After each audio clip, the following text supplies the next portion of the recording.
ಕೇಳುಗರೆ ನಮಸ್ಕಾರ. ಇವತ್ತಿನ ವನಿತಾ ವಿಹಾರ ಕಾರ್ಯಕ್ರಮಕ್ಕೆ ಆತ್ಮೀಯ ಸ್ವಾಗತ. ಪವರ್ ಇಂಜಿನಿಯರಿಂಗ್ ಕ್ಷೇತ್ರದಲ್ಲಿ ಉನ್ನತ ವಿದ್ಯಾಭ್ಯಾಸ ಪಡೆದು 3 ದಶಕಗಳಿಗಿಂತ ಹೆಚ್ಚು ಕಾಲ ವಿದ್ಯಾರ್ಥಿಗಳ ಬದುಕಿಗೆ ಬೆಳಕು ನೀಡಿದ ಗುರು. ಟೀಚಿಂಗ್ ಮಾತ್ರ ಅಲ್ಲ, ಸಂಶೋಧನೆಗೂ ತಮ್ಮ ಜೀವನವನ್ನ ಸಮರ್ಪಿಸಿದವರು. ನೂರಾರು ರಿಸರ್ಚ್ ಪೇಪರ್ಸ್, ಹಲವು ತಾಂತ್ರಿಕ ಪುಸ್ತಕಗಳು ಮತ್ತು ಅನೇಕ PhD ವಿದ್ಯಾರ್ಥಿಗಳಿಗೆ ಮಾರ್ಗದರ್ಶನ, ಇವೆಲ್ಲವೂ ಅವರ ಶೈಕ್ಷಣಿಕ ಪಯಣದ ಸಾಧನೆಗಳು. ನಿವೃತ್ತಿಯ ನಂತರವೂ ಅವರ ಚಟುವಟಿಕೆ ನಿಂತಿಲ್ಲ.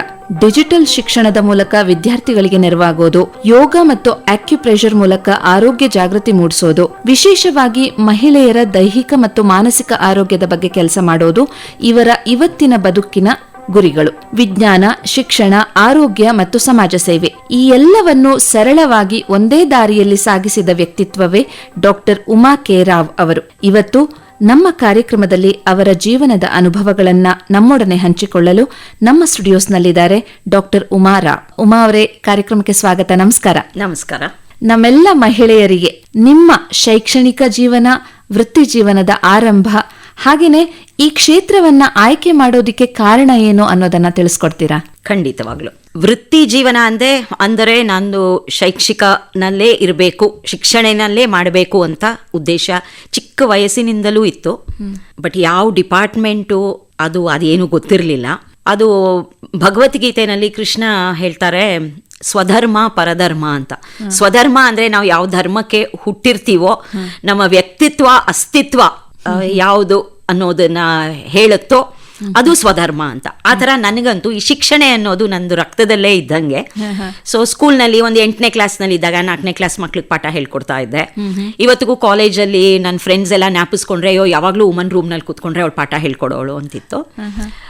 ಇಂಜಿನಿಯರಿಂಗ್ ಸೇರಿದ್ದು ಅದು ನನ್ನ ಸ್ವಂತ ಇಚ್ಛೆಯಿಂದ ಅಲ್ಲ, ಅಷ್ಟು ಗೊತ್ತೂ ಇರಲಿಲ್ಲ. ನನಗೆ ಫಿಸಿಕ್ಸ್ ತುಂಬ ಇಷ್ಟ ಆಯಿತು. ನಾನು BSc ಸೇರ್ಕೊಂಡಿದ್ದೆ. ಆದರೆ ಅವಾಗ ಬೆಂಗಳೂರಿಗೆ ಬಂದಾಗ ನನ್ನ ಮಾರ್ಕ್ಸ್ ನೋಡಿ ಎಲ್ಲರೂ, ಅವಾಗಿನ್ನು ನಾವು ಇದ್ದಿದ್ದು ಟ್ರಿಚಿನಲ್ಲಿ, ಅಲ್ಲಿ ಅಷ್ಟು ಇನ್ನು ನಮ್ಗೆ ಅವೇರ್ನೆಸ್ ಇರಲಿಲ್ಲ. ಇಲ್ಲಿದ್ದಾಗ ಅಯ್ಯೋ ಇಷ್ಟು ಚೆನ್ನಾಗಿ ಮಾರ್ಕ್ಸ್ ತೆಗೆದು ಇಲ್ಲಿ ಒಂದ್ಸತಿ ಸುಮ್ಮನೆ ಇಂಜಿನಿಯರಿಂಗ್ಗೆ ಅಪ್ಲೈ ಮಾಡು ಅಂತ ಅಂದರು. ನನಗೆ ಅವಾಗ ಇಂಜಿನಿಯರಿಂಗ್ ಮಾಡಿದ್ರೆ ನನಗೆ ಲೆಕ್ಕ ತುಂಬ ಇಷ್ಟ ಇತ್ತು. ಅದಕ್ಕೆ ಎಲೆಕ್ಟ್ರಿಕಲ್ಲು ಅಥವಾ ಎಲೆಕ್ಟ್ರಾನಿಕ್ಸು ಮಾಡಬೇಕು ಅಂತ ಇತ್ತು. ಸೊ ನೋಡಿದ್ರೆ ಒಳ್ಳೆ government college, university Visvesvaraya college of ಇಂಜಿನಿಯರಿಂಗ್ನಲ್ಲಿ ಸೀಟ್ ಸಿಕ್ತು ಎಲೆಕ್ಟ್ರಿಕಲ್ನಲ್ಲಿ. ಆಮೇಲೆ ತುಂಬ ಚೆನ್ನಾಗೇ ಮಾಡಿದೆ ಅದು. ಸೊ ಆಗಿನ ಕಾಲದಲ್ಲಿ ನಾನು ಆವಾಗ 5 ಗೋಲ್ಡ್ ಮೆಡಲ್ ನನಗೆ ಇಂಜಿನಿಯರಿಂಗ್ನಲ್ಲಿ ಬಂದಿತ್ತು. I was the topper. ಆಮೇಲೆ ನನಗೆ ಶಿಕ್ಷಣ ಮಾಡಬೇಕು ಅಂತಿತ್ತಲ್ಲ, ಸೊ ಅದಕ್ಕೆ MTech ಮಾಡಲೇಬೇಕು, ಇಲ್ಲದೇ ಇದ್ರೆ ಆಗೋದಿಲ್ಲ. ಸೊ ಅದೇ ನೆಕ್ಸ್ಟ್ ಕ್ವೆಶ್ಚನ್ನೇ ಇರಲಿಲ್ಲ. ಸೊ ಅದೇ ಕಾಲೇಜಲ್ಲಿ ME ಕಂಟಿನ್ಯೂ ಮಾಡಿದೆ. ME-ನಲ್ಲೂ I was a gold medalist. So ME ಮಾಡ್ತಾ ಇರುವಾಗ ಮದುವೆ ಆಯಿತು. ನಮ್ಮ ಮನೆಯವರು ವಿಶಾಖಪಟ್ಟಣದಲ್ಲಿ ಇದ್ದರು. ಸೊ ನಾನು ವಿಶಾಖಪಟ್ಟಣಕ್ಕೆ ಹೋದೆ, ME ಮುಗಿಸ್ಕೊಂಡು ಹೋದೆ. ಹೋಗಿ ಅಲ್ಲಿ ಒಂದು ಪ್ರೈವೇಟ್ ಕಾಲೇಜಲ್ಲಿ ನಾನು ಜಾಯ್ನ್ ಆದೆ. ಟೀಚಿಂಗ್ನಲ್ಲಿ ಅಸಿಸ್ಟೆಂಟ್ ಪ್ರೊಫೆಸರ್, ಅವಾಗೆಲ್ಲ ಲೆಕ್ಚರರ್ ಅನ್ನೋರು, ಈಗ ಅಸಿಸ್ಟೆಂಟ್ ಪ್ರೊಫೆಸರ್ ಅಂತಾರೆ. ಆಮೇಲೆ ಅಲ್ಲಿ 1-2 ವರ್ಷ ಮಾಡಿದ ಮೇಲೆ ಆಂಧ್ರ ಯೂನಿವರ್ಸಿಟಿನಲ್ಲಿ ಅಡ್ವರ್ಟೈಸ್ಮೆಂಟು ಬಂತು. ಆಂಧ್ರ ಯೂನಿವರ್ಸಿಟಿ ತುಂಬ ಹಳೆಯದು, ಪ್ರಾಮುಖ್ಯ ತುಂಬಾ ಇದೆ ಅದಕ್ಕೆ. ಬಟ್ ಅಲ್ಲಿ ಏನಂದರೆ ಯಾರು ಎಲೆಕ್ಟ್ರಿಕಲ್, ನಂದು ಇಂಜಿನಿಯರಿಂಗ್ನಲ್ಲಿ ಹೆಂಗಸರು ಇರಲಿಲ್ಲ, ತುಂಬ ಕಮ್ಮಿ. ಒಂದು 250 ಜನ ಫ್ಯಾಕಲ್ಟಿಲಿ 4-5 ಜನ ಹೆಂಗಸರು ಇದ್ರು ಅಷ್ಟೇ. ಅದು ಇಂಗ್ಲೀಷು, ಮ್ಯಾಥಮೆಟಿಕ್ಸು ಆ ಥರ. ಅದಕ್ಕೆ ಎಲ್ಲರೂ ಅಪ್ಲೈ ಮಾಡಿದ್ರು, ನಿಮಗೆ ಸಿಕ್ಕಲ್ಲ, ನೀವು ಲೇಡಿ, ಆಮೇಲೆ ನಾನ್ ಆಂಧ್ರ ಇಟ್ಟು ನಾನು ಕನ್ನಡದವಳು ಅಂದ್ಬಿಟ್ಟು. ಆಮೇಲೆ I was also pregnant at that time when ಇಂಟರ್ವ್ಯೂಗೆ ಹೋದಾಗ. ಬಟ್ ಆಯಿತು, ನನಗೆ ಸೆಲೆಕ್ಟ್ ಆಯಿತು. ಸೊ ನಾನೇ ಫಸ್ಟ್ ಲೇಡಿ ಅಲ್ಲಿ ಡಿಪಾರ್ಟ್ಮೆಂಟಲ್ಲಿ ಇದ್ದಿದ್ದು. ಸೊ 1987 ನಾನು ಜಾಯ್ನ್ ಆಗಿದ್ದು ಇಂಜಿನಿಯರಿಂಗ್ ಟೀಚಿಂಗಲ್ಲಿ. 1990 ಯೂನಿವರ್ಸಿಟಿ ಆದೆ. 2003. ಸೊ 1987 2003ವರೆಗೂ ನಮ್ಮ ಡಿಪಾರ್ಟ್ಮೆಂಟಲ್ಲಿ ಲೇಡೀಸ್ ಯಾರೂ ಇರಲಿಲ್ಲ, ನಾನು ಒಬ್ಬಳೇ ಹೆಂಗಸು. ಹೇಗೆ ಎಕ್ಸ್ಪೀರಿಯನ್ಸ್ ಎಷ್ಟು ಡಿಫ್ರೆಂಟ್ ಆಗಿತ್ತು ಉಮಾ ಮೇಡಮ್? ನನಗೆ ಒಂದೇನಂದರೆ ನಂದು ಫೀಲ್ಡ್ ಹಂಗಿದ್ದಿದ್ದು. ಆಮೇಲೆ ನಾನು ತುಂಬ ಚೆನ್ನಾಗಿ ಬರೀ ಲೆಕ್ಕ ಅದು ಮಾಡ್ತಿದ್ರಿಂದ ಚಿಕ್ಕ ವಯಸ್ಸಿಂದ ನಾನು ಬರೀ ಗಂಡದ ಹುಡುಗರ ಜೊತೆನೇ ಇರ್ತಾ ಇದ್ದಿದ್ದು. ಯಾಕೆಂದ್ರೆ ಸೊ ಸ್ಕೂಲ್ನಲ್ಲೂ ಅಷ್ಟೇ, ಸೈನ್ಸ್ ತಗೊಳ್ಳೋರು ಗರ್ಲ್ಸ್ ಕಮ್ಮಿ, ಎಲ್ಲ ಬರೀ ಬಾಯ್ಸ್ ಜಾಸ್ತಿ ತಗೊಳ್ಳೋರು. ಗರ್ಲ್ಸ್ ಎಲ್ಲ ಕಾಮರ್ಸು, ಬಯಾಲಜಿ ತಗೊಳ್ಳೋರು, ನನಗೆ ಮ್ಯಾಥ್ಸು. ಸೊ ಆಮೇಲೆ ಕಾಂಪಿಟೇಷನ್ ಇರುತ್ತಲ್ಲ, ಸೊ ಯಾವಾಗಲೂ ಹುಡುಗರು ಫಸ್ಟ್ ಇರೋರಲ್ಲ. ಸೊ ಯಾವಾಗಲೂ ನನ್ನ ಸುತ್ತಲೂ ಯಾವಾಗಲೂ ಹುಡುಗರೇ ಇರೋರು. ಸೊ ನಂಗೆ ಅಷ್ಟು ಏನು ಇದು ಡಿಫ್ರೆನ್ಸ್ ಅಂತ ಅನ್ಸ್ಲಿಲ್ಲ. ಯೂನಿವರ್ಸಿಟಿನಲ್ಲಿ ಏನಂದ್ರೆ ನಾನು ತುಂಬಾ ನಂಗೆ 27 ವರ್ಷ ಅವಾಗ ಜಾಯ್ನ್ ಆದಾಗ ಒಂದು 50% ಡಿಪಾರ್ಟ್ಮೆಂಟು 50 ವರ್ಷಕ್ಕಿಂತ ದೊಡ್ಡವರಿದ್ರು, ತುಂಬಾ ಸೀನಿಯರ್ ಪ್ರೊಫೆಸರ್ಸ್ ಇದ್ರು. ಬಟ್ ನಾನು ತುಂಬಾನೇ ಕಲಿತೆ ಅಲ್ಲಿ. ಅವರು ತುಂಬಾ ಒಳ್ಳೆ ಪ್ರೊಫೆಸರ್ಸ್ ಇದ್ರು. ಇನ್ಫ್ಯಾಕ್ಟ್ ಆಂಧ್ರ ಯೂನಿವರ್ಸಿಟಿನಲ್ಲಿ ಸಿ ವಿ ರಾಮನ್ ಅವ್ರ ತರ ಅವ್ರು ಓದಿದ್ದ ಯೂನಿವರ್ಸಿಟಿ ಅದು. ಆಮೇಲೆ ನನಗೆ 3 ವರ್ಷ ರಜಾ ಸಿಕ್ತು ವಿತ್ ಪೇಯ್ಡ್ ಲೀವ್. ಅದು ಒಂದು ಯೂನಿವರ್ಸಿಟಿನಲ್ಲಿ ಒಂದು ಸ್ಕೀಮ್ ಇದೆ. ಅವಾಗ ನನಗೆ ಮಾಡಿದ್ರೆ ಪವರ್ ಇಂಜಿನಿಯರಿಂಗ್ ತುಂಬಾ ಇಷ್ಟ ಆಯ್ತು, ಯಾಕಂದ್ರೆ ಅದು ಫುಲ್ಲು ಮ್ಯಾಥಮೆಟಿಕ್ಸು. ಇಲ್ಲಿ ಪ್ರೊಫೆಸರ್ ಪಡಿಯಾರ್ ಅಂತ ಇಂಡಿಯನ್ ಇನ್ಸ್ಟಿಟ್ಯೂಟ್ ಆಫ್ ಸೈನ್ಸ್ ಅಲ್ಲಿ ಇದ್ರು. ಅವರು ಅಂತಾರಾಷ್ಟ್ರೀಯ ಇದರಲ್ಲೇ ಪವರ್ ಇಂಜಿನಿಯರಿಂಗ್ ಟಾಪ್ 5 ಒಬ್ರು, ತುಂಬಾ ಹೆಸರು ಪಡೆದವರು. ಅವ್ರ ಹತ್ರ ಮಾಡಬೇಕು ಅಂತ ನಂಗೆ ಒಂದು ಚಿಕ್ಕ ನನ್ನ ಮಗಳವಾಗ 3 ವರ್ಷದ ಮಗುನೂ ಇತ್ತು. ಎಲ್ಲರೂ ಬೈದರು, ಏನು ಅಷ್ಟು ಇದು ತುಂಬ ಕಷ್ಟಪಡಬೇಕು ಯಾಕೆ ಅಂತ. ಬಟ್ ಅದೇನೋ ಒಂದು ಹಠ ಇತ್ತು. ನನ್ನ ಅದೃಷ್ಟಕ್ಕೆ ಅವರು ಒಪ್ಕೊಂಡ್ರು ನನ್ನ ಗೈಡ್ ಮಾಡೋಕ್ಕೆ. ಸೊ ಬಂದೆ ನಾನು ಇಲ್ಲಿ ಅಲ್ಲಿ ವಿಶಾಖಪಟ್ಟಣಮಿಂದ ಬೆಂಗಳೂರಿಗೆ ಬಂದು. ಅದು ನನಗನ್ಸೋದು ಎಲ್ಲದಕ್ಕೂ ಜೀವನದಲ್ಲಿ 2 ಇರಬೇಕು, ಒಂದು ಅವಕಾಶ, ಒಂದು ಅದೃಷ್ಟ. ನಿಮ್ಮ ಲೈಫಲ್ಲಿ ನೀವೇ ಅವಕಾಶಗಳನ್ನು ಸೃಷ್ಟಿ ಮಾಡ್ಕೊಂಡು ಹೋಗಿರೋದು ಅನ್ಸ? ಅವಕಾಶಗಳು ಕೆಲವುದು ನಾವು ಸೃಷ್ಟಿ ಮಾಡ್ತೀವಿ, ಬಟ್ ಕೆಲವು ಒದಗಿ ಬರುತ್ತೆ. ಇವಾಗ ನಾನು ಯೂನಿವರ್ಸಿಟಿನಲ್ಲಿ ನನಗೆ 3 ವರ್ಷ ರಜಾ ಕೊಟ್ಟು ಪೇಯ್ಡ್ ಸ್ಯಾಲರಿ ಕೊಟ್ಟು ಕಳ್ಸೋದು ಅದು ನಂದು ಅವಕಾಶ ಅಂತ ಹೇಳ್ತೀನಿ. ಅದ್ರಲ್ಲಿ ನಂದು ಏನು ಇಲ್ಲ. ಆಮೇಲೆ ನನ್ನ ಪ್ರೊಫೆಸರ್ ಅಕ್ಸೆಪ್ಟ್ ಮಾಡಿದ ಅದು ಅದೃಷ್ಟ. ಅದು ಯಾಕೆಂದ್ರೆ ನಾನು ಹೇಳೋದು ನನ್ನಷ್ಟೇ ಬುದ್ಧಿವಂತರು ಎಲ್ಲರೂ ಇರ್ತಾರೆ, ಬಟ್ ಎಲ್ರಿಗೂ ಆ ಅವಕಾಶಗಳು ಅದೃಷ್ಟ ಒಂದೇ ಸಮಯದಲ್ಲಿ ಹೂಡು ಬರಬೇಕು ಎಲ್ಲಾನು. ಅದು ನನಗೆ ಆಯ್ತದು. ಸೊ ಇಲ್ಲಿನೂ ಅವರು ನನಗೆ ತುಂಬಾನೇ ಪ್ರೊಫೆಸರ್ ಪಡಿಯಾರ್ ತುಂಬಾನೇ ಸಹಾಯ ಮಾಡಿದ್ರು. ಆಮೇಲೆ ಆ ಟೈಮಲ್ಲಿ ನಾನು ಒಂದು ಫ್ಲೆಕ್ಸಿಬಲ್ AC ಟ್ರಾನ್ಸ್ಮಿಷನ್ ಸಿಸ್ಟಮ್ಸ್ ಅಂತ, ಅದು ಅವಾಗಿನ ನಮ್ಮದು ಇಂಜಿನಿಯರಿಂಗ್ ಫೀಲ್ಡಲ್ಲಿ ಅವಾಗಿನ ಶುರು ಆಗ್ತಾ ಇತ್ತು. ಸೊ ಇಂಡಿಯಾನಲ್ಲಿ ನಾನೇ first person to work on it. Indian Institute of Science ಅಲ್ಲಿ ಡಾಕ್ಟರೇಟ್ ಮಾಡಿರೋ ಮೊದಲ ಮಹಿಳೆ ನೀವೇ ಅಂತ? ಇಲ್ಲ, ಇಂಡಿಯನ್ ಇನ್ಸ್ಟಿಟ್ಯೂಟ್ ಆಫ್ ಸೈನ್ಸ್ ನಲ್ಲಿ ಅಲ್ಲ, ಅವಾಗ ಆಂಧ್ರ ಪ್ರದೇಶ ಆಮೇಲೆ ಎಲೆಕ್ಟ್ರಿಕಲ್ ಇಂಜಿನಿಯರಿಂಗ್ ನಲ್ಲಿ ಎಲ್ಲ ಯಾರೂ ಇರಲಿಲ್ಲ. ಅದು ಇಂಡಿಯನ್ ಇನ್ಸ್ಟಿಟ್ಯೂಟ್ ಆಫ್ ಸೈನ್ಸ್ ಅಲ್ಲಿ ಇದ್ರು, ಅದು ತುಂಬಾ ಹಳೆ ಇನ್ಸ್ಟಿಟ್ಯೂಟ್, ಅಲ್ಲಿ ಇದ್ರು. ಬಟ್ ನಮ್ಮ ಫೀಲ್ಡ್ ಅಲ್ಲಿ ಟೀಚಿಂಗ್ ನಲ್ಲಿ ಇರೋರು ಎಲ್ಲ ಯಾರೂ ಇರಲಿಲ್ಲ. ಅದು ಆಂಧ್ರ ಪ್ರದೇಶನಲ್ಲೂ ಎಲ್ಲೂ ಇರಲಿಲ್ಲ ಅವಾಗ. ಎಲ್ಲ ತೆಲಂಗಾಣ ಆಂಧ್ರ ಎಲ್ಲ ಒಂದಾಗಿತ್ತಲ್ಲ ಅವಾಗ. IASc ಸೇರೋದೇ ಒಂದು ಡ್ರೀಮ್ ಕಮ್ ಟ್ರೂ ಅಂತ ಹೇಳ್ತಾರೆ. ಹೌದು. ಸೊ ಅಲ್ಲಿ ಸೇರ್ಕೊಂಡ ಆದ್ಮೇಲೆ ನಿಮ್ಮ ಲೈಫಲ್ಲಿ ಏನು ಬದಲಾವಣೆ ಬಂತು ಉಮಾ ಅವರೇ? 2 ಥರ ಬದಲಾವಣೆ. ಒಂದು, ನಾನು ಸಿಕ್ಕಾಪಟ್ಟೆ ಕಷ್ಟಪಟ್ಟೆ. ಯಾಕೆಂದರೆ ಒಂದು, ನನಗೆ ಮಗು ಚಿಕ್ಕದಿತ್ತು, ನನಗೆ ಕ್ವಾರ್ಟರ್ಸ್ ಸಿಗಲಿಲ್ಲ, ತುಂಬ ಕಾಂಪಿಟೇಷನ್ ಇತ್ತು. ಆಚೆ ಮತ್ತಿಕೆರೆನಲ್ಲಿ ಮನೆ ಮಾಡಿ ಇದ್ದೆ, ತುಂಬಾ ಕಷ್ಟಪಡಬೇಕಾಗಿತ್ತು. ಆಮೇಲೆ ಸ್ವಲ್ಪ ಜನ ಅಪೋಸು ಮಾಡಿದ್ರು, ಯಾಕೆಂದರೆ ಒಂದು ಹೆಂಗಸಾಗಿ ಒಂಥರ ಗಂಡನ ಬಿಟ್ಟು 3 ವರ್ಷ ಬರೋದು ಓದೋದು ಯಾಕೆ, ಅದು ಯೂನಿವರ್ಸಿಟಿ ಕೆಲಸ ಇತ್ತಲ್ಲ, ಪರ್ಮನೆಂಟ್ ಜಾಬ್, ಗೌರ್ಮೆಂಟ್ ಜಾಬ್ ಯಾಕೆ ಅನ್ನೋದು ಒಂದಿತ್ತು. ವಿಪರೀತ. ಆ್ಯಂಡ್ ಇಲ್ಲಿ ಇನ್ಸ್ಟಿಟ್ಯೂಟ್ ಆಫ್ ಸೈನ್ಸಲ್ಲಿ ಮಾಡೋದು ತುಂಬಾ ಕಷ್ಟ, ಅವ್ರದ್ದು standards are very high. But ಒಂದೇನಂದರೆ, ಒಂದು ನಮಗೆ ಮಾಡಬೇಕು ಅನ್ನೋ ಛಲ ಇದ್ದರೆ ಯಾವುದು ಕಷ್ಟ ಅನಿಸಲ್ಲ. ಅದು ನಾನು ಕಲ್ತಿದ್ದು. ಅದು ಒಂದು ತುಂಬಾ ಇದು. ಸೊ ಬೆಳಗ್ಗೆ 4 ಗಂಟೆಗೆ ಹೇಳ್ತಿದ್ದೆ, ಯಾಕಂದರೆ 4 ಗಂಟೆಗೆ ನೀರು ಬರೋದು. ಸೊ 4 ಗಂಟೆಗೆ ಎದ್ದು ನೀರು ಹಿಡಿದು ಆಮೇಲೆ ಮಗುನ ಎಲ್ಲೋ ಬಿಟ್ಟು ಡಿಪಾರ್ಟ್ಮೆಂಟ್ಗೆ ಬಂದು ಫುಲ್ಲು ಕೆಲಸ ಮಾಡಿ ಎಲ್ಲ ವಾಪಸ್ ಹೋಗ್ತಿದ್ದೆ. ಆಮೇಲೆ ಅದು ಒಂದು ನನಗೆ ಈಗಲೂ ಹೆಮ್ಮೆ ಏನಂದರೆ, ಇನ್ಸ್ಟಿಟ್ಯೂಟ್ ಆಫ್ ಸೈನ್ಸಲ್ಲಿ ನಾರ್ಮಲಿ PhD ಮಾಡೋಕ್ಕೆ 4.5 ವರ್ಷ ಕಾಮನ್. ಅದು ನಮಗೆ 3 ವರ್ಷ ರಜಾ ಕೊಡೋದು ಅಷ್ಟೇ. ಪ್ಲಸ್ ಮಗುದು ನನಗೆ ತುಂಬ ಕಷ್ಟ ಆಗ್ತಾಯಿತ್ತು ನೋಡಿಕೊಂಡು ಓದೋದು ಎಲ್ಲನೂ. ಸೊ ನಾನು may be first person exact 3 ವರ್ಷದಲ್ಲಿ ಮುಗಿಸ್ದೆ ಅದು PhD. ಅದು ನನಗಿಂತ ಹೆಚ್ಚಾಗಿ ನಮ್ಮ ಪ್ರೊಫೆಸರ್ಗೆ ತುಂಬಾ ಹೆಮ್ಮೆ ಆಯಿತು. ನನಗೆ ಏನಂದರೆ, ಅಂಥ ಮನುಷ್ಯ ನನ್ನ ನೋಡಿ ಹೆಮ್ಮೆ ಪಡ್ತಾರೆ ಅಂತ ನನಗೆ ಖುಷಿ. ಆಮೇಲೆ ಅವ್ರು ಎಲ್ರಿಗೂ ಬೇರೆ ಸ್ಟೂಡೆಂಟ್ಸ್ಗೆ ಹೇಳೋರು, ಯಾರು ಏನು ಕಷ್ಟ ಅನ್ಬೇಡಿ, ಉಮಾ ರಾವ್ ಬಂದು ಅವರು 3 ಇಯರ್ಸ್ನಲ್ಲಿ ಮುಗಿಸ್ಕೊಂಡು ಹೋದ್ರು ಅಂತ. ಅದು ಒಂಥರ ಒಂದು ಸ್ಟ್ಯಾಂಡರ್ಡ್ ಬೆಂಚ್ ಮಾರ್ಕ್ ತರ ಆಯ್ತು. ಉಮಾ ಮೇಡಮ್, ಲೈಕ್ 33 ವರ್ಷ ನಿಮ್ಮ ಟೀಚಿಂಗ್ ಎಕ್ಸ್ಪೀರಿಯನ್ಸ್ ಅಲ್ಲಿ ನಿಮ್ಗೆ ಖುಷಿ ಕೊಟ್ಟ ಕ್ಷಣಗಳು ನೆನಪಿಸ್ಕೋಬೋದಾ? ಖಂಡಿತವಾಗ್ಲು. ಒಂದು ಟೀಚರ್ಗೆ ನಮ್ಮ ವಿದ್ಯಾರ್ಥಿಗಳು ಜೀವನದಲ್ಲಿ ತುಂಬಾ ಮುಂದೆ ಬಂದು ಪ್ರಶಸ್ತಿಗಳು ಪಟ್ಟು ಎಲ್ಲ ಮಾಡಿದರೆ ಅದಕ್ಕಿಂತ ಸಂತೋಷ ಇನ್ನು ಯಾವುದೂ ಇಲ್ಲ. ಉದಾಹರಣೆಗೆ ನಂದು first PhD student doctor Jayalakshmi ಅಂತ, ಅವರು JNTU JNTU is counter part of VTU ಕರ್ನಾಟಕದಲ್ಲಿ ಹೆಂಗೋ ತೆಲಂಗಾಣಲ್ಲಿ JNTU ಅಂತ. ಆ ಯೂನಿವರ್ಸಿಟಿಗೇನೆ ಅವರು ಪ್ರಿನ್ಸಿಪಲ್ ಆದರು. ಆಮೇಲೆ ಇವಾಗ ರೀಸೆಂಟಾಗಿ ತಗೊಂಡ್ರೆ ಫಾಲ್ಗುಣ್ ಅಂತ ಒಂದು ಹುಡುಗ, ಅವನು ಒಂದು 15 US ಪೇಟೆಂಟ್ಸ್ ಮಾಡಿದ್ದಾನೆ. ಪ್ರತಿ ಪೇಟೆಂಟ್ ಮಾಡಿದಾಗ್ಲೂ ನಂಗೆ ಕಳಿಸ್ತಾನೆ, ma'am this is my new patent ಹಾಗೆ ಅಂತ. ಇನ್ಫ್ಯಾಕ್ಟ್ ಇವತ್ತು ಬೆಳಗ್ಗೆ ಜಯಂತ್ ಅಂತ ಅವನು ರೀಸೆಂಟಾಗಿ ಅವನು MS ಹೋದ, MS ಮಾಡಿ PhD ಮುಗಿಸಿ, ಮೇಡಮ್ ನಾನು ಇಲ್ಲಿ ಇವಾಗ ಕೆಲಸ ಸಿಕ್ತು ನನಗೆ, ಮನೆ ತಗೊಂಡೆ ಅಂದ. ಇದಕ್ಕಿಂತ ಹೆಮ್ಮೆ ಖುಷಿ ಕೊಡೋದು ಇನ್ನು ಯಾವುದೂ ಇಲ್ಲ. ನನಗೆ ಸಾಕಷ್ಟು ಪ್ರಶಸ್ತಿಗಳು ಅವಾರ್ಡ್ಸು ಎಲ್ಲ ಬಂದಿದೆ, ಖಂಡಿತವಾಗ್ಲೂ ಅವು ಎಲ್ಲ ಸಂತೋಷದ ಮಾತುಗಳೇ. ಆದರೆ ಅದಕ್ಕಿಂತ ಏನಂದ್ರೆ ನಮ್ಮ ಹಿಂದೂಯಿಸಂನಲ್ಲಿ ಕರ್ಮಫಲ ಅಂತಾರಲ್ಲ, ಅದೇನೋ ಪ್ರಾರಬ್ಧ ಕರ್ಮ ಅಂದ್ರೆ ಪೂರ್ವಜನ್ಮದ್ದು ಕರ್ಮ, ಆಮೇಲೆ ಈ ಜನ್ಮದಲ್ಲಿ ಒಳ್ಳೇದು ಮಾಡಿದ್ರೆ ಮುಂದೆ ನಂಗೆ ಅದಷ್ಟು ಇದಿಲ್ಲ, ಯಾರಿಗೂ ಗೊತ್ತಿಲ್ಲ. ನಂದದು ಇಂಟರ್ಪ್ರಿಟೇಷನ್ ಆಫ್ ಕರ್ಮ ಫಿಲಾಸಫಿ ಏನಂದ್ರೆ, ನಾವು ನಡೆಯೋ ಹಾದಿನಲ್ಲಿ ಇನ್ನಷ್ಟು ಜನ ನಡೀತಾರೆ. ಕರ್ಮ ಅಂದರೆ ಬೇಸಿಕಲಿ ಆ್ಯಕ್ಷನ್ ಅಷ್ಟೇ, ಕರ್ಮ ಅಂದರೆ ಆ್ಯಕ್ಷನ್. ಸೊ ಆ ಹಾದಿಯಲ್ಲಿ ಅವರು ನಡೆಯುವಾಗ ನಮ್ಮ ಕರ್ಮಗಳ ಪ್ರಭಾವ ಅವ್ರ ಮೇಲೆ ಏನಿರುತ್ತೋ ನನಗನ್ಸೋದು ದಟ್ ಈಸ್ ಕರ್ಮ ಫಿಲಾಸಫಿ ಅಂತ. ಹಾಗೆ ಇವಾಗ ನಂದು ಪ್ರಾರಬ್ಧ ಕರ್ಮ ಅಂದರೆ ನಾನು ಯಾವುದೋ ಹಾದಿಯಲ್ಲಿ ನಡೆದಿರ್ತೀನಿ, ಅದ್ರ ಹಿಂದೆ ಆ ಹಾದಿಯಲ್ಲಿ ಯಾರ್ಯಾರು ಏನು ಗುರ್ತು ಅದು ಬಿಟ್ಟಿದ್ದಾರೋ ಅದು ಪ್ರಮಾಣ ನನ್ನ ಮೇಲೆ ಹೇಗಿದೆ, ಪ್ರಭಾವ ಹೇಗಿದೆ, ನನ್ನ ಕಾರ್ಯಗಳು ಬೇರೆಯವ್ರ ಮೇಲೆ ಹೇಗಿರುತ್ತೆ ಅಂತ.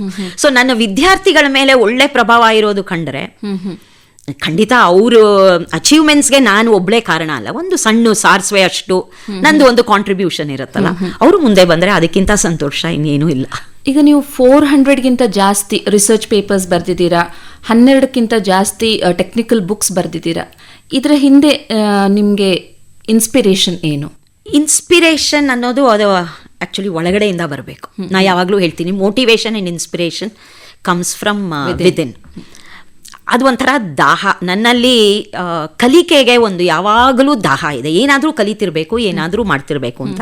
ಅದನ್ನ ಹೇಳಿದ್ನಲ್ಲ, ಅದು ಸ್ವಧರ್ಮ ಅಂತ, ಅದು ರಕ್ತದಲ್ಲಿ ಬಂದಿರೋದು ಬಹುಶಃ. ಸೊ ಮಾಡ್ತಾ ಮಾಡ್ತಾ ಅದು ಲೆಕ್ಕ ನಾನು ಯಾವತ್ತೂ ಲೆಕ್ಕ ಇಟ್ಟೇ ಇರಲಿಲ್ಲ, ಎಷ್ಟೋ ವರ್ಷಗಳು ಲೆಕ್ಕ ಇಟ್ಟೇ ಇರಲಿಲ್ಲ. ಆಮೇಲೆ ಏನಾಯ್ತು, ಈ ಅಕ್ರೆಡಿಟೇಷನ್ ಎಲ್ಲ ಬಂದಾಗ ಲೆಕ್ಕಗಳು ಕೇಳಕ್ ಶುರು ಮಾಡಿದ್ರು, how many papers have you published ಅಂತ. ಅವಾಗಲೇ ಲೆಕ್ಕ ನೋಡಿ ಕೊನೆಗೆ ನಾನು ರಿಟೈರ್ ಆಗೋ ಹೊತ್ತಿಗೆ 400 ಇವಾಗ ಅದು ಇಂಪಾರ್ಟೆಂಟ್ ಅಂತ ಇವಾಗ ಅನಿಸ್ತಿಲ್ಲ. ಆ ಟೈಮ್ ಅಂದ್ರೆ ಒಂದು ನಾನು ಹೇಳೋದೇನಂದ್ರೆ, ನಮ್ಗೆ ಯಾವ್ದಾನ ಕಾರ್ಯ ತುಂಬಾ ಇಷ್ಟ ಇದ್ರೆ ಅದು ಮಾಡೋದ್ರಲ್ಲೇ ತೃಪ್ತಿ ಆಗೋಗುತ್ತೆ.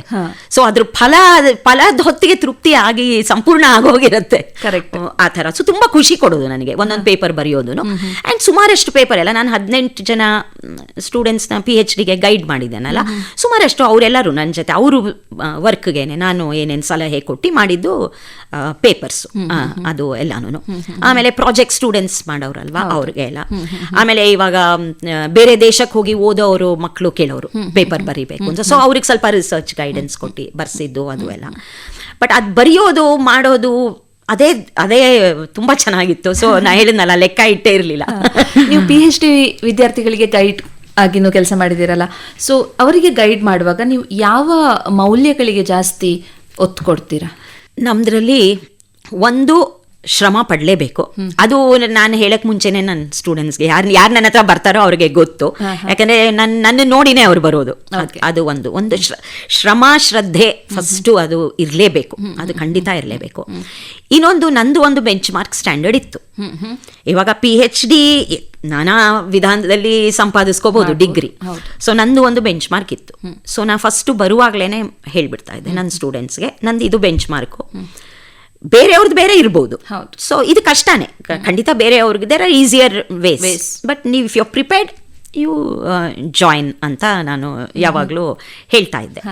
ಆಮೇಲೆ ನಂಗೆ ಇನ್ನೊಂದೇನಿತ್ತು ಅಂದರೆ, ಹೆಂಗಸರಿಗೆ ಸ್ವಲ್ಪ ಕಷ್ಟ ಅದು. ಯಾಕೆ ಅಂದರೆ ಇವತ್ತಿಗೂ ಆಕಾಂಕ್ಷೆಗಳು ಆಮೇಲೆ ಎಕ್ಸ್ಪೆಕ್ಟೇಷನ್ಸ್ ಒಂದು ಹೆಣ್ಣಿನಿಂದ ಇರೋದು ಸಮಾಜದಲ್ಲಿ ಗಂಡಸಿಂದ ಅಷ್ಟು ಇಲ್ಲ. ಸೊ ನಂಗೆ ಯಾವಾಗ್ಲೂ ಆದಷ್ಟು ಎಷ್ಟು ಜನ ಹೆಂಗಸರಾಗುತ್ತೋ ಅಷ್ಟು ಜನ ನಾನು PhD ಕೊಡಿಸ್ಬೇಕು ಅಂತ. ಸೊ ನಾನು 18 ಜನದಲ್ಲಿ ಸುಮಾರು 12 ಜನ ಹೆಂಗಸ್ರೆ. ಸೊ ಒಬ್ರೊಬ್ರಿಗೂ ಒಂದೊಂದು ತರಾವರಿ ಕಷ್ಟಗಳು.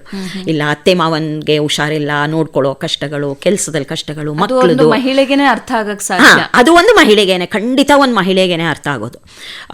ನೀವು ನಂಬ್ತಿರೋ ಇಲ್ವೋ, ನಂದು ಕೆಲವು ಸ್ಟೂಡೆಂಟ್ಸು ರಾತ್ರಿ 9 ಗಂಟೆಗೆ ಮನೆಗೆ ಬರೋರು, ನನ್ನ ಮಕ್ಳು ಜಗಳ ಕಾಯೋರು.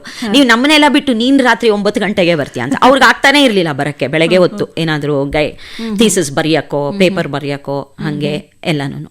ಸೊ ಶ್ರದ್ಧೆ, ಶ್ರಮ, ಆಮೇಲೆ ನಮ್ದ್ರಲ್ಲಿ ಒಂದು ಎಥಿಕ್ಸ್ ಅಂತಿರುತ್ತೆ. ಹೌದು.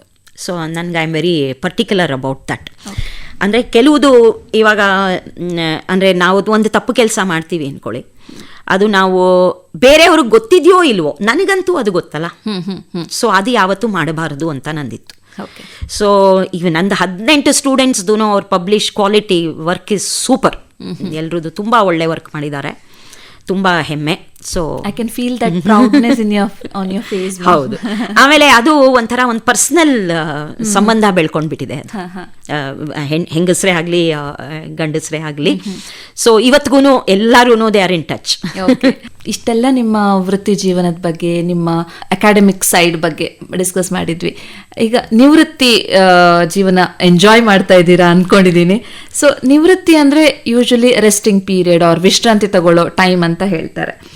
ಈ ಸಾಮಾನ್ಯ ಕಲ್ಪನೆಯಿಂದ ನಿಮ್ಮ ನಿವೃತ್ತಿ ಜೀವನ ಹೇಗೆ ಭಿನ್ನವಾಗಿದೆ ಅಂತ ಹೇಳ್ತೀರಾ? ನಿವೃತ್ತಿ ಅನ್ನೋದು ರೆಸ್ಟ್ ತಗೊಳ್ಳೋ ಟೈಮ್ ಅಲ್ಲ.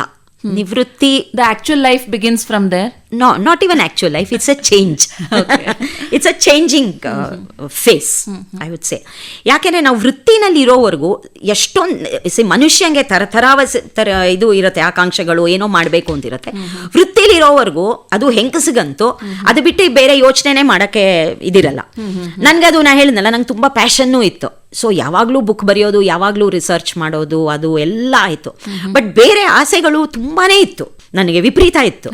ಸೊ ಒಂದು ಅಂದರೆ ಸಣ್ಣ ಉದಾಹರಣೆಗೆ, ನನಗೆ ಭಗವದ್ಗೀತೆ ಫುಲ್ಲು ಕಲಿಬೇಕು, ಕರೆಕ್ಟಾಗಿ ಉಚ್ಚಾರಣೆ ಅಂತಿತ್ತು.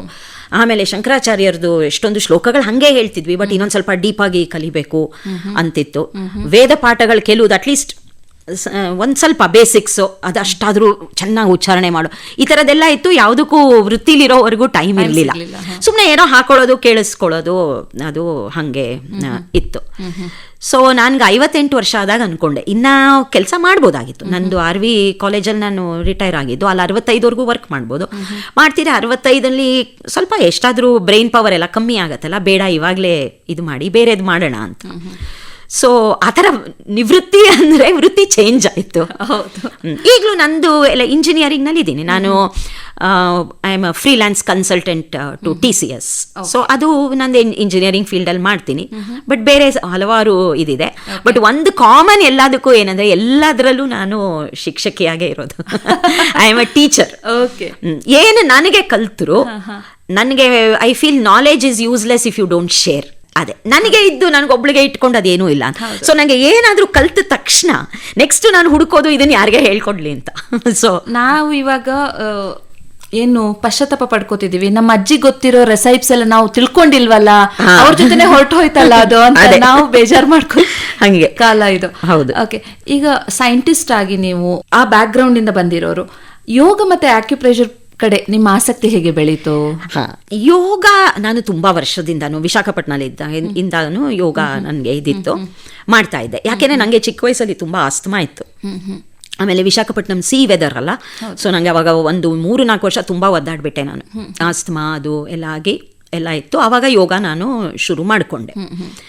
ಆಮೇಲೆ ನಾನು ಅಲ್ಲಿ ವೈಜಾಗ್ನಲ್ಲಿ ಆಂಧ್ರ ಯೂನಿವರ್ಸಿಟಿನಲ್ಲಿ ಇದ್ನಲ್ಲ, ಅಲ್ಲಿ ಒಬ್ಬರು ಪ್ರೊಫೆಸರು ಹೋಮಿಯೋಪತಿ ತುಂಬ ಪ್ರಚಾರ ಮಾಡೋರು. ಸೊ ಅವರು ಶಿಷ್ಯಂದ್ರು ಒಬ್ಬರ ಹತ್ರ ನಾನು ಹೋಮಿಯೋಪತಿ ಮೆಡಿಸನ್ಸೇ ತೊಗೋತಾ ಇದ್ದಿದ್ದೆ, ಅಲೋಪತಿಗೆ ನಾನು ತೊಗೋತಾನೆ ಇರಲಿಲ್ಲ. ಅವರು ಬರೀ ಫ್ರೀ ಸರ್ವಿಸ್ ಮಾಡೋರು, ಅವರು ದಿನಕ್ಕೆ ಒಂದು 200 ಜನಕ್ಕೆ ಫ್ರೀ ಆಗಿ ಕೊಡೋರು. So volunteers ಕರೆಯೋರು. ಸೊ ನಾನು ಹೋಗ್ಬಿಟ್ಟು ಅವ್ರ ಹತ್ರ ವಾಲಂಟಿಯರ್ ಮಾಡಿ ಕೇಸ್ ಹಿಸ್ಟ್ರಿ ಬರೆಯೋದು ಅದು ಎಲ್ಲ ಮಾಡಿ ಈ ಮೆಡಿಕಲ್ ಫೀಲ್ಡಲ್ಲಿ ಸ್ವಲ್ಪ ಇಂಟ್ರೆಸ್ಟ್ ಬಂತು. ಬಟ್ ಅದೇ ಹೇಳಿದ್ನಲ್ಲ, ಅದು ಹಾಗೆ ಅದು ಎಲ್ಲೋ ಬ್ಯಾಕ್ ಗ್ರೌಂಡ್ ಅಲ್ಲಿ ಇತ್ತು, ಅದಕ್ಕೆ ಟೈಮ್ ಇಲ್ಲ. ಅಲ್ಲಿ ವಾಲಂಟ್ರಿ ಮಾತ್ರ ಮಾಡ್ತಿದ್ದೆ, ಸುಮಾರು ವರ್ಷ ಮಾಡಿದೆ. ಬೆಂಗಳೂರಿಗೆ ಬಂದ್ಮೇಲೆ ಅದೇನು ಅಷ್ಟು ಸ್ಕೋಪ್ ಇರಲಿಲ್ಲ. ಆಕ್ಯುಪ್ರೆಷರ್ ಅನ್ನೋದು ನನ್ನ ಕಸಿನ್ ಪ್ರೊಫೆಸರ್ ರವೀಂದ್ರ ಅಂತ ಇದ್ದಾರೆ ಇಲ್ಲಿ ಕತ್ತರ್ಗುಪ್ಪೆಯಲ್ಲಿ, ಅವರು ಶುರು ಮಾಡಿದ್ರು ಅಂತ ನಾನು ಕೇಳಿದ್ದೆ. ಆಮೇಲೆ ಒಂದು ಸತಿ ನನ್ನ ಸ್ನೇಹಿತೆಗೆ ಮಂಡಿ ನೋವು ವಿಪರೀತ ಬಂತು. ಆವಾಗ ಡಾಕ್ಟರು ಏನೇನೋ ಹೇಳಿದ್ರು, ಆರ್ಥೋ ಹತ್ರ ನಾನೇ ಕರ್ಕೊಂಡು ಹೋಗಿದ್ದೆ. ಆಮೇಲೆ ಹೇಳಿದೆ, ಇದು ಟ್ರೈ ಮಾಡು ಆಕ್ಯುಪ್ರೆಷರು, ನೋಡೋಣ ಸುಮ್ಮನೆ ಯಾಕೆ ಆಪ್ರೇಷನ್ ಮಾಡಿಸ್ಕೊಳ್ಳೋದು ಅಂತ. ಅದು ಅವಳಿಗೆ 3 ತಿಂಗಳಲ್ಲಿ ಗುಣ ಆಯಿತು. ನನ್ನ ಕಸಿನ್ ಪಾಪ ಅವರು ನನಗೆ ಹೇಳ್ತಾನೆ ಇದ್ರು, ಉಮಾ ನಿನಗೆ ಬುದ್ಧಿ ಇದೆ, ಓದು, ಅದೇ ಒಂದು ಸರ್ಟಿಫಿಕೇಶನ್ ಕೋರ್ಸ್ ಇತ್ತು, ಮಾಡು ಅಂತ. ನಾನು ಹಂಗೆ ಪೋಸ್ಟ್ಪೋನ್ ಮಾಡ್ತಾನೆ ಇದ್ದೆ. ರಿಟೈರ್ ಆದ್ಮೇಲೂ ಓದು ಅಂತ ಹೇಳೋ, ಇದು ರಿಟೈರ್ಮೆಂಟ್ ಮುಂಚೆನೆ ಕೆಲಸದಲ್ಲಿ ಇದ್ದಾಗಲೇನೆ. ಸೊ ಅವಳಿಗೆ ಯಾವಾಗ ವಾಸಿ ಆಯಿತೋ ನನಗೆ ತುಂಬ ಐ ಗಾಟ್ ಇಂಟ್ರೆಸ್ಟೆಡ್. ಅದು ಮೇ ಬಿ 2015-16 ಸೊ ಅದೊಂದು 6 ಸೆಮಿಸ್ಟರ್ ಕೋರ್ಸ್. ಅದು ಒಂದು ಅಕ್ಯುಪ್ರೆಷರ್ದು ಒಂದು ಇನ್ಸ್ಟಿಟ್ಯೂಟ್ ಪ್ರಯಾಗರಾಜಲ್ಲಿದೆ. ಅವ್ರು ಕಂಡಕ್ಟ್ ಮಾಡಿ ಎಕ್ಸಾಮ್ಸ್ ಮಾಡ್ತಾರೆ, ಪ್ರಾಪರ್ ಎಕ್ಸಾಮಿನೇಷನ್ ಅಂದರೆ ನಾವು ಅಸೈನ್ಮೆಂಟ್ ಬರೆದು ವೈವಾ ಫುಲ್ ಎಲ್ಲ ಪ್ರಾಪರ್ ಆಗಿ. ಸೊ ಅದು ತಿಳ್ಕೊಂಡು ತುಂಬ ಇದಿತ್ತು. ಅದೇನಂದರೆ ನನಗೆ ಫುಲ್ಲು ಅದ್ರ ಮೇಲೆ ಫುಲ್ಲು ಅಷ್ಟು ಡೀಪಾಗಿ ನನ್ನ ಕಸಿನ್ ಮಾಡೋ ಅಷ್ಟು ನನಗಿವಾಗ ನಂಗೆ ಮಾಡೋಕ್ಕಾಗಲ್ಲ. ಬಟ್ ಏನಂದರೆ ನಾರ್ಮಲ್ ಏಲ್ಮೆನ್ಸು ಜನಗಳಿಗೆ ಎಲ್ಲಾನು ಔಷಧಿ ಇಲ್ಲದೆ we can cure many things. Okay, ಈಗ ಮಹಿಳೆಯರಲ್ಲಿ ಆರೋಗ್ಯ ಜಾಗೃತಿ ಮೂಡಿಸಲು ನಿಮ್ಮ ಆಕ್ಟಿವಿಟೀಸ್ ಯಾವ ರೀತಿ ಹೆಲ್ಪ್ ಮಾಡುತ್ತೆ? ಹೌದು, ನಂದು ಒಂದು ಆರೋಗ್ಯ ಚಕ್ರ ಅಂತ ಒಂದು ಗ್ರೂಪ್ ಇದೆ. ನಾನು ಒಂದು ಸುಮ್ಮನೆ ಹಾಗೆ ಸ್ಟಾರ್ಟ್ ಮಾಡಿದೆ. ನಾನು ಅದ್ರಲ್ಲಿ ಸುಮಾರು ಅಷ್ಟು ಜನ 800 ಜನ ಇದ್ದಾರೆ ಆ ಗ್ರೂಪಲ್ಲಿ. ಆಲ್ಮೋಸ್ಟ್ ಒಂದು 650 ಜನ 700 ಜನ ಹೆಂಗಸ್ರೆ. ಸೊ ನಾನು ಅದರಲ್ಲಿ ಅವ್ರಿಗೆ ರೆಗ್ಯುಲರ್ ಆಗಿ ಅವ್ರಿಗೆ ಅವ್ರ ಮಕ್ಕಳಿಗೆ ಅಥವಾ ಅವ್ರ ನೋಡ್ಕೊಳ್ಳೋದಕ್ಕೆ normal ailments like constipation, motions, ತಲೆನೋವು, ಆ ಥರದ್ದೆಲ್ಲನೂ ಹೆಂಗೆ ಟ್ರೀಟ್ ಮಾಡ್ಬೋದು ಅಂತ ಹೇಳ್ಕೊಡ್ತೀನಿ ರೆಗ್ಯುಲರ್. ನಾನೆಲ್ಲ all I conduct free sessions. ಆಮೇಲೆ ಏನಾದರೂ ಪ್ರಾಬ್ಲಮ್ ಬಂದರೆ ಫಸ್ಟ್ ಇವಾಗ ಏನಂದರೆ ಡಾಕ್ಟರ್ ಹತ್ರ ಹೋದರೆ ಡಾಕ್ಟರು ನಮಗೆ ಡೌಟ್ ಏನು ಬರುತ್ತೆ ಅಂದರೆ ಅವರು ನಿಜ ಹೇಳ್ತಾ ಇದ್ದಾರಾ ಅಥವಾ ಸುಮ್ಮನೆ ಏನೇನೋ ಹೇಳ್ತಾ ಇದ್ದಾರಾ ಅನ್ನೋದು ಭಯ ಎಲ್ರಿಗೂ ಬರುತ್ತೆ. ಯಾಕಂದರೆ ಓದ್ತಾನೆ ಇರ್ತೀವಲ್ಲ. ಆಮೇಲೆ ನಿಂಗೆ ಇವಾಗ ಒಂದು ಆಪರೇಷನ್ ಮಾಡಿಸ್ಕೊ ಅಂದರೆ ನನಗೆ ಆ್ಯಸ್ ಅ ಲೇ ಮ್ಯಾನ್ ಮಾಡಿಸ್ಕೋಬೇಕೋ ಬೇಡವೋ ಗೊತ್ತಿಲ್ಲ. ಅವರು ನಿಂಗೇನೋ ಕೊಲೊನೋಸ್ಕೋಪ್ ಇದೆ, there is some problem with your liver ಅಂದರೆ ನಮ್ಗೆ ಅದು ಹೆಂಗೆ ಅಂತ ಗೊತ್ತಿಲ್ಲ. ಸೊ ಹೆಂಗೆ ನೀವು ಅರ್ಥ ಮಾಡ್ಕೊಳ್ಳೋದು ನಿಮ್ಮ ಬಾಡಿನ, ಅದು ಆ ಥರದ್ದೆಲ್ಲ ಅವ್ರಿಗೆ ಹೇಳ್ಕೊಟ್ಟು ಎಲ್ಲ ಮಾಡ್ತೀನಿ. ಆಮೇಲೆ ಆಂಗ್ಸೈಟಿ ಮೇಲೆ I conduct some programmes. So I act as a counsellor to women. ಏನೋ ಫೋನ್ ಮಾಡ್ತಾರೆ, ಒಂದೊಂದ್ಸತಿ ಮಾತಾಡ್ತಾರೆ 1-on-1, ಆ ಥರದ್ದು ಎಲ್ಲ ನಡೆಯುತ್ತೆ. ಓಕೆ, ಮಹಿಳೆಯರು ನಿಮ್ಮ ಅವರ ಜೀವನದಲ್ಲಿ ಲೈಕ್ ಬ್ಯಾಲೆನ್ಸ್ಡ್ ಲೈಫ್ ಲೀಡ್ ಮಾಡಬೇಕು ಅಂದರೆ ನೀವೇನಾದರೂ ಸಲಹೆ ನೀಡ್ತೀರಾ? ಹೌದು, ಖಂಡಿತವಾಗ್ಲೂ ನನ್ನ ಸಲಹೆ ಏನು ಅಂದರೆ, ಮಹಿಳೆಯರು ಸಾಮಾನ್ಯ ತಪ್ಪು ಮಾಡೋದು ಏನು ಅಂದರೆ ನಮಗೆ ಎಲ್ಲವನ್ನು ನಮಗೆ ಎಷ್ಟು we want to be the best ಅಂತ, ಅದು ಆಗೋದಿಲ್ಲ. ಇವನ್ ಮಲ್ಟಿ ಟಾಸ್ಕಿಂಗ್ ಮಾಡ್ಬೋದು, ಆದರೆ ಅಂದರೆ ಎಲ್ಲ ಇವಾಗ ನಾನು ಒಂದು ತಾಯಿ ಆದರೆ ನಾನು I should be the best mother, I should be the best wife, I should be the best. ಅದು ಇವಾಗ ವೃತ್ತಿಲಿರೋ ಹೆಂಗಸರಿಗೆ ಅದು ತುಂಬಾ ಕಷ್ಟ. ಸೊ ಸಾಮಾನ್ಯ ಏನಾಗುತ್ತೆ, ನಾನು ಅದೇ ಇವಾಗ ಕೌನ್ಸಿಲಿಂಗು ಮಾಡ್ತೀನಲ್ಲ, ವಿಮೆನ್ ಸಫರ್ ಫ್ರಮ್ ಗಿಲ್ಟ್. ಇವಾಗ ಒಂದು ಮಗುಗೆ ಒಂದು ಜ್ವರ ಬಂದಿದೆ ಅಂದರೆ ಮನೇಲಿ ಬಿಟ್ಟು ಬಂದರೆ ಅಯ್ಯೋ ಬಿಟ್ಟು ಬಂದಲ್ಲ ಅಂತ ಒಂದು ಗಿಲ್ಟು. ನಾನು ಹೇಳೋದು ಅದು ಇರಬಾರ್ದು. ಓಕೆ, ಇವಾಗ ಅಪ್ಪ ಹೆಂಗೆ ಮಗುನ ಬಿಟ್ಟು ಹೋಗ್ತಾನೋ ತಾಯಿನೂ ಹಾಗೆ ಬಿಟ್ಟು ಹೋಗ್ತಾಳೆ. ನಾವೇನು ಹಾಗೆ ಬಿಟ್ಟು ಬರಲ್ವಲ್ಲ, ಏನೋ ಅರೇಂಜ್ಮೆಂಟ್ ಮಾಡಿರ್ತೀವಿ, ಇಲ್ಲ ಯಾರನ್ನೋ ನೋಡ್ಕೊಳಕ್ಕೆ ಹೇಳಿರ್ತೀವಿ ಅಥವಾ ಎಲ್ಲೋ ಬಿಟ್ಟಿರ್ತೀವಿ. ಅದು ಆ ಗಿಲ್ಟ್ನ ಹೆಂಗಸರಿಗೆ ಇರಬಾರ್ದು. ಅದೇನೋ ನನ್ನ ದೃಷ್ಟಕ್ಕೆ ನಂಗೆ ಯಾವತ್ತೂ ಇಲ್ಲ. ಯಾಕಂದರೆ ಖಂಡಿತ ನಾನು ಇವಾಗ 12 ಪುಸ್ತಕ ಬರೆದೆ ಅಂದರೆ yes I sacrifice lot of my family time. ನನ್ನ ಮಕ್ಳ ಜೊತೆ ನಾನು ಅದು ಆ ಟೈಮ್ನ ಇರ್ಬೋದಾಗಿತ್ತು. ನನ್ನ ಮಕ್ಳಿಗೂ ಅನಿಸ್ಬೋದು, ಬಟ್ ಇವಾಗಲೂ ನನ್ನ ಮಕ್ಳಿಗೆ ಹೇಳ್ತೀನಿ, ನಿಮ್ಗೆ ಅನ್ಸಿದ್ರು ನನಗೆ ಗಿಲ್ಟಿ ಇಲ್ಲ. ಯಾಕೆಂದರೆ ನಾನು ಹೇಳಿದ್ನಲ್ಲ, ಅದು ನಮ್ಮ ವ್ಯಕ್ತಿತ್ವ ಅಂತ ಒಂದಿರುತ್ತಲ್ಲ. ಸೊ ಹೆಣ್ಣಿಗೆ ಬರೀ ತಾಯಿ ಆಗಿರೋದು, ಹೆಂಡತಿ ಆಗಿರೋದು ಅದು ಒಂದೇ ವ್ಯಕ್ತಿತ್ವ ಅಲ್ವಲ್ಲ, ಬೇರೆ ಒಂದು ಮನುಷ್ಯಳಾಗಿ ಒಂದು ವ್ಯಕ್ತಿತ್ವ ಅಂತಿರುತ್ತಲ್ಲ. ಸೊ ಅದಕ್ಕೆ ನಾವು ಏನು ಮಾಡ್ತೀವೋ ಅದಕ್ಕೆ ಗಿಲ್ಟ್ ಅಂತೂ ಇರಬಾರ್ದು. ಅಥವಾ ಅಪ್ಪ ಅಮ್ಮನ ನೋಡ್ಕೋಬೇಕು ಅಂದರೆ ಇವಾಗ ಎಷ್ಟೊಂದು ಜನ ಓಕೆ ಕೇರ್ ಟೇಕರ್ನ ಇಟ್ಟರೆ ಅಲ್ಲಿ ಗಿಲ್ಟ್ ಬರುತ್ತೆ. ಅಯ್ಯೋ ನಾನು ನೋಡ್ಕೋಬೇಕಾ, ನಾನು ಕೆಲಸ ಬಿಟ್ಟವ್ರನ್ನ ಬೇಡ, ಖಂಡಿತ ಬೇಡ. ನೋಡ್ಕೊಳ್ಳೋದ್ರಲ್ಲಿನೇ ಥರಾವರಿ ಥರ ಇರುತ್ತೆ. ಸೊ ಗಿಲ್ಟ್ ಇರಬಾರ್ದು. ಅದೇ ನಂದು primary message for women. Okay, age is just a number ಅಂತ ನಿಮ್ಮನ್ನು ನೋಡಿ ಹೇಳಬೇಕು madam. So you are an inspiration to all women out. So ಇವತ್ತಿನ ವನಿತಾ ವಿಹಾರ ಕಾರ್ಯಕ್ರಮದಲ್ಲಿ ಭಾಗವಹಿಸಿದ್ದಕ್ಕೆ ಧನ್ಯವಾದಗಳು. ನಮಸ್ಕಾರ. ನಿಮಗೂ ಧನ್ಯವಾದಗಳು, ನನ್ನ ಕರೆದಿದ್ದಕ್ಕೆ ಧನ್ಯವಾದಗಳು. Thank you.